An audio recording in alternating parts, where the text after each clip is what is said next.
Hello everyone! So for today's video ay tips and learn naman ulit tayo.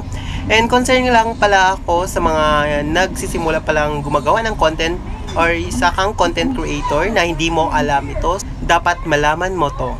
So sa pag-upload pala ng Reels, huwag po tayo mag-upload ng picture na nilagyan lang natin ng music.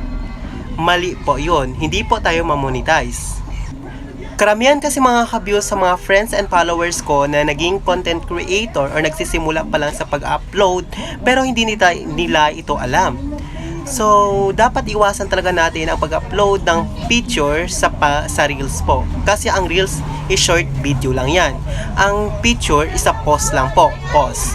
Syempre, para hindi naman tayo para maiwasan natin yung pagkakamali natin, dapat early pa lang is kailangan lang natin matuto kung paano mag-upload kasi pinasok ka natin bilang isang content creator.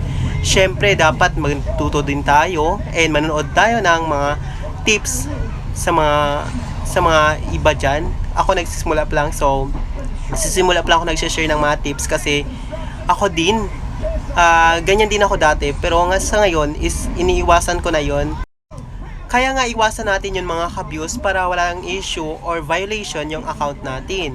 So ito lang for today's video na tips and learn. So sana i-share nyo po itong video na to para makita na naman ng mga friends nyo or nagsisimula pa lang isang content creator.